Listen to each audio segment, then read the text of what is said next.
hi there, ho there. I don't know what I'm saying. Okay, so I'm gonna do another comedic scene and we're gonna talk about it. And it turns out that this show, the comedy about a bank robber, that is the title, was done by the same guys who wrote what's it called? The Play That Goes Wrong, and they also did another one which was Peter Pan Goes Wrong. And now I need to see all of them in full, and I'm so excited that they made not one, not two, but three shows.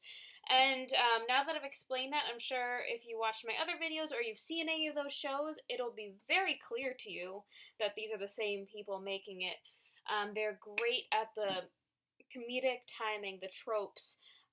So let's just watch the most classic of scenarios and see what we think.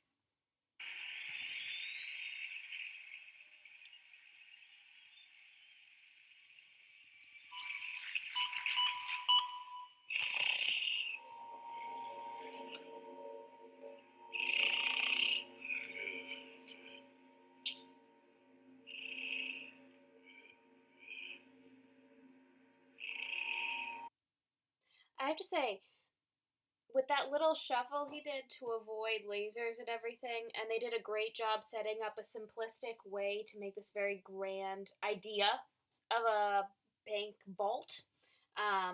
That little shuffling the actors do really commits to the environment of the scene, the circumstances surrounding the moment, so that we can build this sort of tension, even though it's comedy, to let you know we're setting up boundaries, obstacles for the incoming scene work. And it's all up to the actors to heighten the stakes. We understand there's an obstacle to overcome. There's very obviously a goal to meet with this pedestal in the middle of the room. You don't even have to know anything about the show, but you know that what's in that box is what's important. If you've seen any spy bank robbery movies, you know lasers is the major obstacle, plus the guard. And what makes this a comedy? The guard is asleep. And we'll be watching layers of ridiculousness pile on top of each other.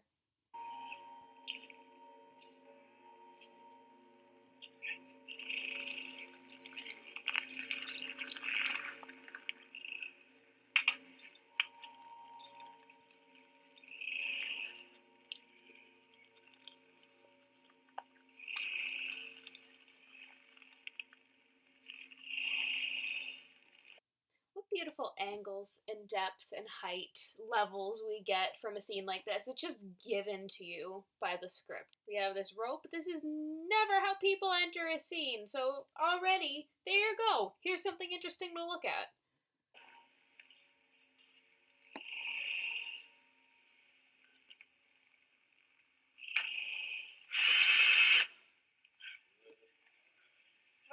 And just as this next part is coming in, we have the lasers. The guard's asleep, so the lasers are the only obstacle at the moment until he starts using the drill. All of a sudden, sound levels are going to become another obstacle because the guy's asleep, not dead.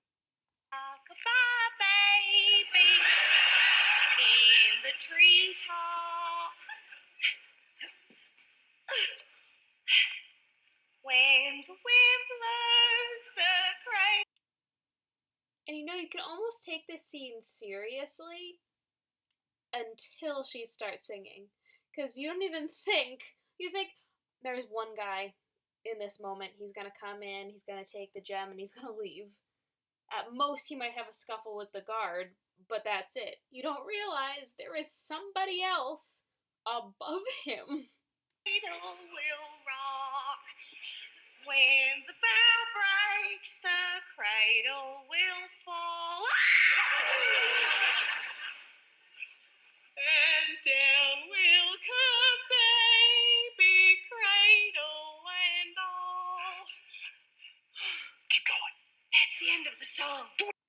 And because of the way the show is set up from, I'm guessing, the get-go, and from the way people promote it, You know that it has a layer of ridiculousness already on top of it, and now we're slowly creating levels of ridiculous that you can believe based off of what happened before. To overcome their obstacle, this woman has begun singing to the guard, and he's just like, okay, I'm gonna fall asleep now. Because that's the way we've set up the scene, because that's the layer of understanding that you have as an audience. There's a suspension of disbelief that's necessary in comedy.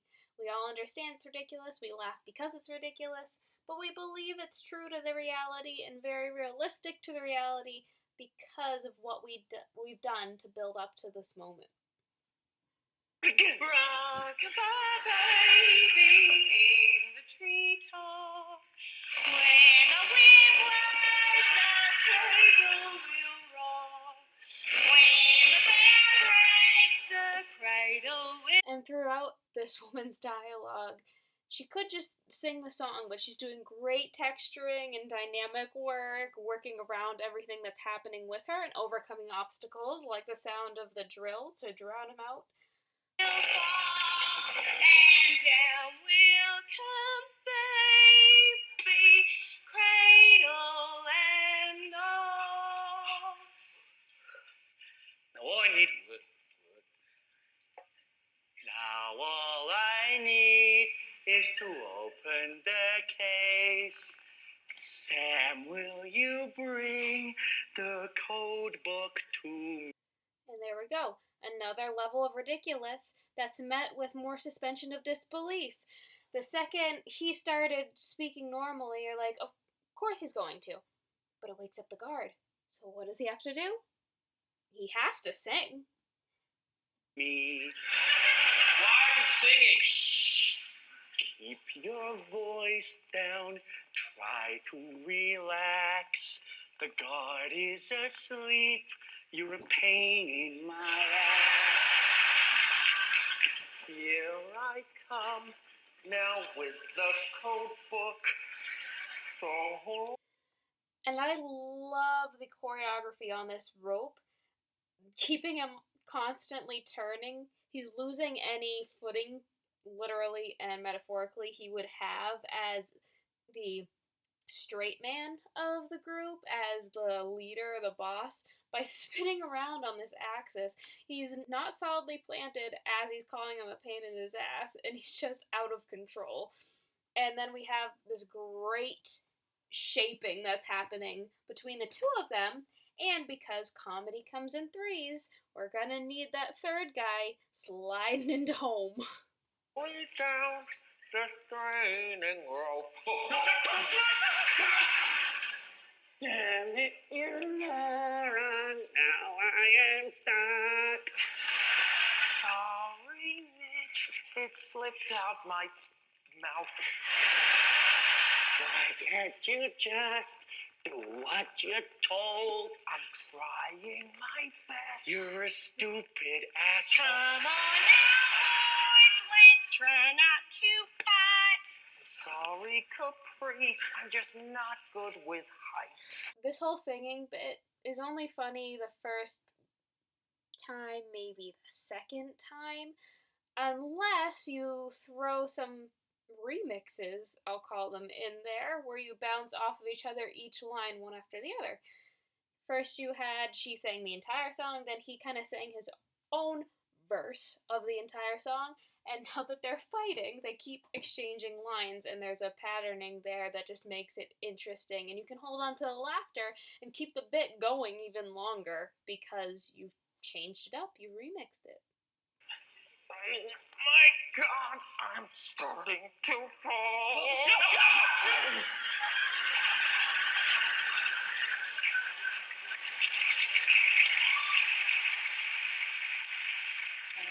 Down will come baby, cradle and all.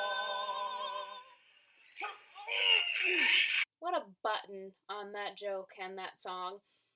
They could have formed them whatever way they wanted to in that fall, and I'm sure there are much safer ways for them to fall, but having her legs coming this way, then his, and then his, and the way they're positioned, make sure you can see all of them clearly. Have this great, very clear, comical picture to look at, especially on a proscenium stage, so that you can get the effect of the comedy from every angle.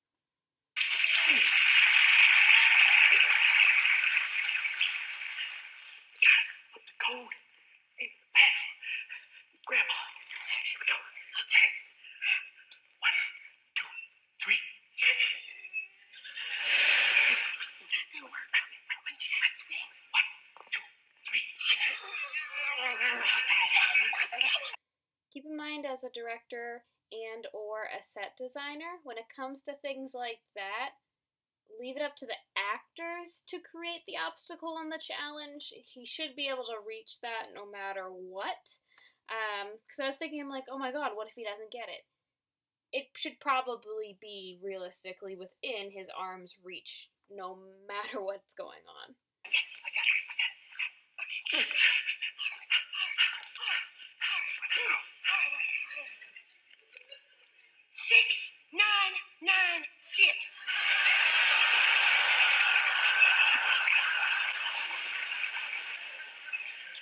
For all the kids out there. 9669.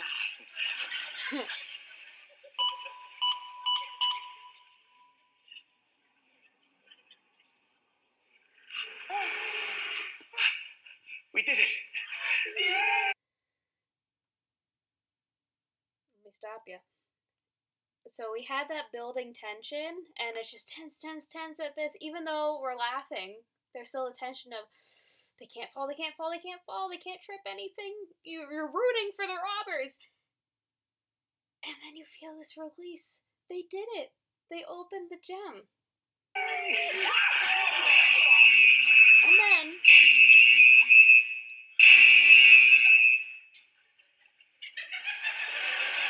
Hello. beautiful. They gave you the moment for dunk. And then scramble. Give it a moment. See the guard, robbers, and bank guard see each other. Pause in shock. And then he delivers that line, and the scene ends. I don't know if this scene actually ends in the show, or if it's just because this is just a snippet performance. But it's that kind of timing that makes scenes like this work.